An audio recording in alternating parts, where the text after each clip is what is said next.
រៀនសូត្រពីអ្នកមានបទពិសោធន៍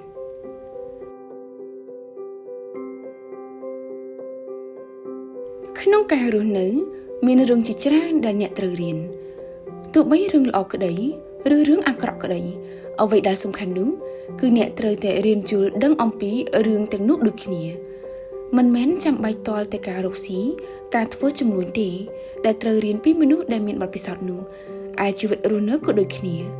បទពិសោធន៍ជីវិតគឺសំខាន់ជាងអ្វីទាំងអស់មិនតែប៉ុណ្ណោះ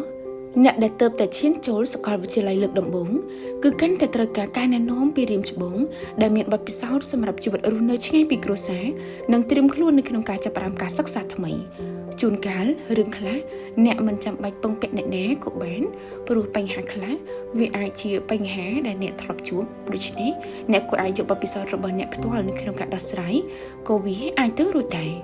រឿងខ្លះដែលធ្លាប់កាត់ឡើងចំពោះអ្នកធ្វើឲ្យអ្នកចងចាំនិងចំណាំវាទុកជាបទពិសោធន៍ទៅថ្ងៃមុខតើមកដល់ពេលនេះអ្នកបានរៀនសូត្រអ្វីខ្លះពីជីវិតមនុស្សយើងមិនអាចនិយាយថាមួយជីវិតនេះមិនបានរៀនអ្វីសោះវាគឺជាកំហុសតាមពិតជីវិតមនុស្សគឺរស់នៅបានដោយសារការរៀនសូត្រ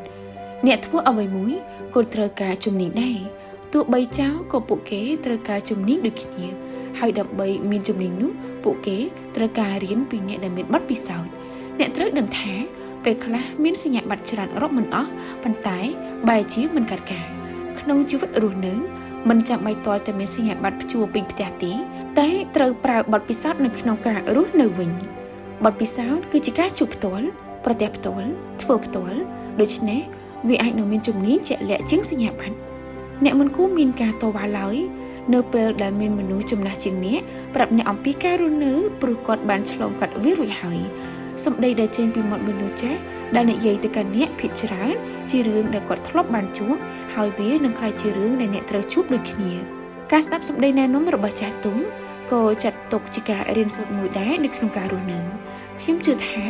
មានមនុស្សច្រើនដែលមានអារម្មណ៍ធុញទ្រាន់នៅពេលដែលចាស់ទុំនិយាយព្រានប្រដៅ